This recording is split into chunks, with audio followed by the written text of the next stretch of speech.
L'ambassade d'Algérie à Lyon, en France, a apporté, ce 9 juillet 2021, plus de précisions quant à l'achat des billets d'avion d'Air Algérie et de toutes les autres compagnies concernées par la reprise partielle des liaisons aériennes commerciales.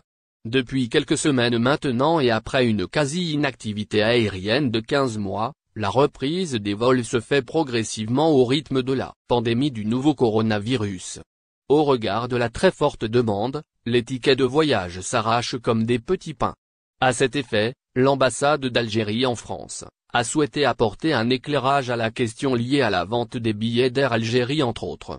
Nombreux sont ceux qui se plaignent du manque d'informations officielles sur la vente des billets d'avion du pavillon national.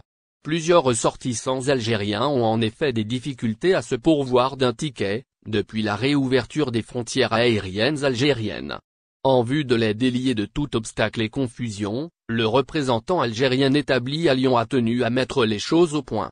L'ambassade explique alors que la vente des titres de transport sont tributaires des services commerciaux des transporteurs aériens, ceux concernés par le redécollage du secteur aérien algérien. La réservation et l'achat des billets relèvent uniquement des compagnies aériennes. Lorsque des vols commerciaux à destination de notre pays leur sont programmés. C'est ce qu'on peut lire dans un communiqué, paru ce vendredi. Les frais du voyage dépendent aussi des transporteurs aériens dans le même sillage. L'ambassade d'Algérie en France a rappelé quelques points importants. Ils sont relatifs à la réouverture partielle des frontières aériennes nationales. Il indique ainsi que les représentations consulaires à l'Hexagone ne sont plus responsables de la gestion des déplacements transfrontaliers. Et cela depuis la fin de l'opération de rapatriement, soit le 28 février dernier. C'est en outre ce que souligne le document en question.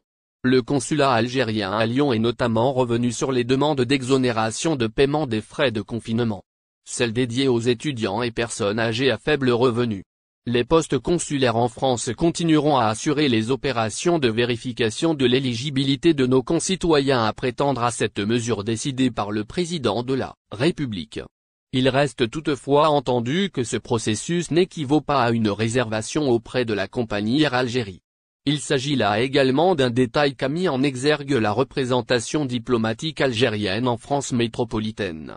Le communiqué affirme, par ailleurs, que l'entrée en Algérie n'est soumise à aucune autorisation préalable depuis la reprise des dessertes. Au final. Si vous avez aimé la vidéo, n'oubliez pas de vous abonner à la chaîne et d'appuyer sur la cloche pour recevoir nos actualités.